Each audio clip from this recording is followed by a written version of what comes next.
While watching Crusaders of the Lost Mark a while ago, I noticed how similar it was to Magical Mystery Cure, and judging by the reactions of many in the fandom, I'm not alone, so I thought I'd review both. At the same time. Oh, he's a madman!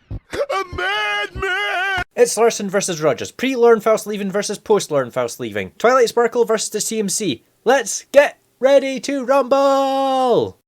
Magical Mystery Cure starts with, you know what, I'll let Twilight tell you. Morning in Ponyville shimmers, morning in Ponyville shines, and I know for absolute certain that everything is certainly fine. But it turns out everything is not fine, as Rarity has Rainbow Dash's cutie mark, meaning she's now an expert flyer. Somehow. Crusaders of the Lost Mark begins with the Crusaders crusading, when a British character arrives at their clubhouse. I'm running for student pony president! I was hoping you three would be my campaign managers! What do you say, Crusaders? Yeah! Our playground equipment took quite a beating during Twilight's battle with Tyrek. How was that not fixed? I mean, with all those sharp edges, that's got to be a health and safety nightmare. Or who knows, maybe the ponies believe in natural selection. Well, Diamond Tiara has their own brand of running for student pony president. But you all know voting for me was the best choice because I convinced the school board to give that window visual appeal. Egocentric much? Also, I don't think bullying the voters will win them over. I mean, it didn't work for that game developer on Steam, who I can't even remember the name of. I think they made a first-person shooter.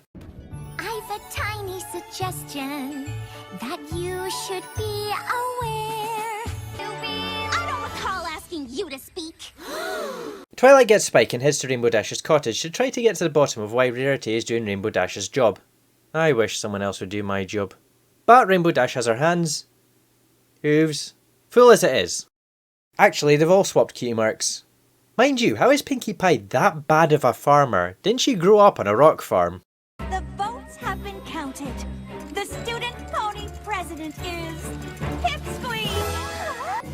Silver Spoon, you didn't vote for me? No, I didn't. You could have actually won this election if you just listened to me. You want to know how? Sorry, I'm not allowed to speak. Snap. The CMC decide to make sure that Diamond Tiara is okay after losing the election, and see a bit more than they bargained for. Diamond Tiara! Why are you making that face? That is not the face of a winner.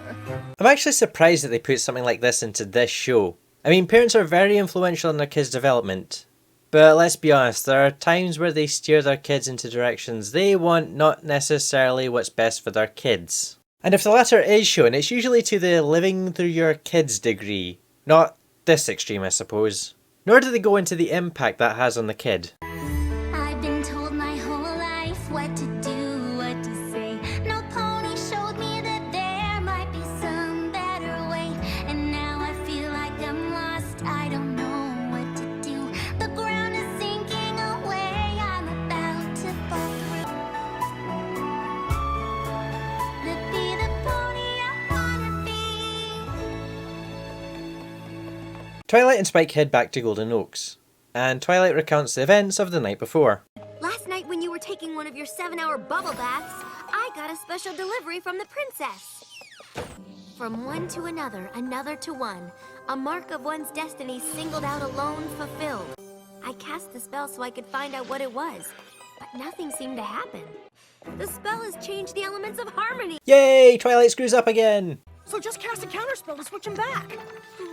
There is no counterspell. Why don't you just use that memory spell you used to fix every pony when Discord was here? It's not their memory, Spike. It's their true selves that have been altered. How do you alter an individual's true self without altering their memory?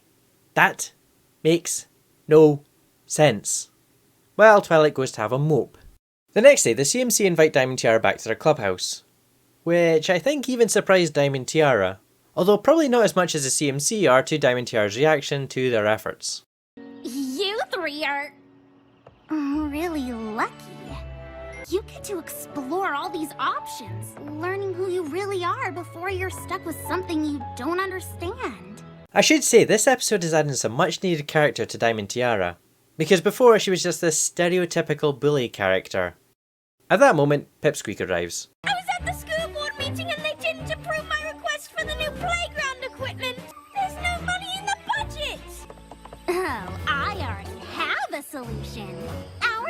Mutant Pony president is gonna be kicked out of office and I'll be reinstated. Of course, being musical episodes, I suppose I better talk about the songs. And what better time to do that than during, in my opinion, the best song between the two episodes. Friendship is Magic has always been good at turning long, boring exposition into a decent song. But here, they get the emotions of Diamond Tiara's conflict of not wanting to disappoint her parents, and be a better pony with a good beat. Every pony, I have an announcement. My friends. Twilight turns all glowy, and then her cutie mark appears in her eyes for some reason, as she comes up with an idea on how to fix her friends. I don't really understand it, so I'll let her explain. I may not be able to remind them of who they are, but I can show them what they mean to each other. They'll find the part of themselves that's been lost so they can help the friend they care about so much. Twilight and Spike find Fluttershy just as she's catching a balloon back to Cloudsdale, and convince her to help Rainbow Dash with her animals. Fluttershy tries giving the animals food, which stops them from eating Rainbow Dash. And then Fluttershy has an epiphany, that that's what she's supposed to do, and then Twilight slaps the element of kindness on her and her eyes go like a VHS tape being rewound. After that work, they go and do the same to the others. Not much I can add really, although how did the Apples farm get that trashed? Where was Big Mac, Granny Smith and Apple Bloom? Well, at least Pinkie Pie was a quick fix. Wait a second, that's it! I understand now. I know how to fix the spell. From all of us together, together we are friends. With the marks of our destinies made one, there is magic without end.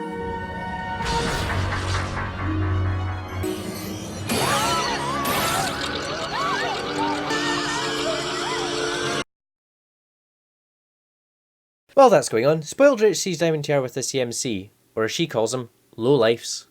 But Diamond Tiara comes out swinging. I wanted something you don't have. Friends! These are the Cutie Mark Crusaders, and they are my friends. They are working harder to get their cutie marks than any pony I've ever seen. And they will get them exactly when they discover their true talent. Diamond Tiara is able to get the money to fix up the playground from her father, and the CMC get their cutie marks. Although I still don't like the designs, they're too busy and the colours don't work. But this is a momentous day, so much so that the whole town celebrates. Even Celestia and Luna. Speaking of Celestia... Hello? Where am I? What is this place? Congratulations, Twilight. I knew you could do it. You have proven that you're ready, Twilight. Gee, I've not seen this before. Actually, it is cool to see this montage of all the things Twilight has done up until this point, and it doesn't seem that any important character has been left out. Shining Armor, Luna, Discord.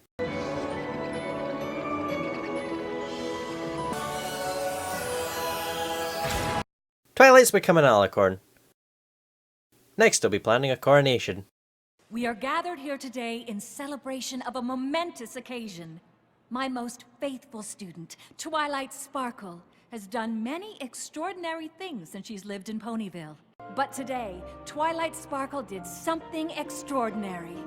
She created new magic. Question. What does this new magic do? I mean, we never seem to see it again, and as far as I'm aware, it only works on the elements of harmony. So what is the importance of this new magic? Twilight enters, followed by some clones, before she addresses, well, I guess they're her subjects now. And we end on a whole heap of fan rage. Magical Mystery Cure reminds me a lot of See Me, Feel Me, Know Me, a Powerpuff Girls episode where the girls give up their powers in a similarly problematic episode, because it was also a musical episode, and very tell, don't show. So we have to take Professor Utonium's word that everyone has given up their dreams and ambitions for the gnome guy. And it's the same with Magical Mystery Cure. We are told the main five are miserable in their new lives without seeing it or being able to take it in. I actually thought that musical episodes like this would be impossible to pull off right. Until Crusaders of the Lost Mark. This episode uses the songs to express emotion and deal with the long talky bits, and shows what needs to be shown.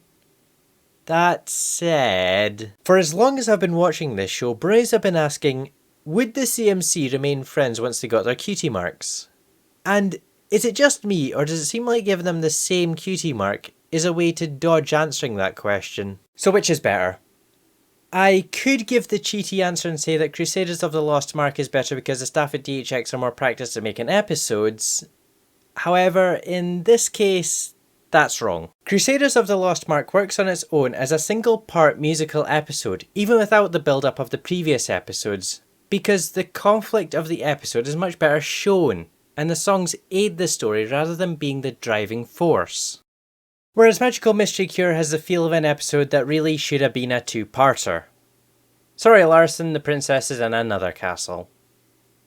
That is an awful way to end this video.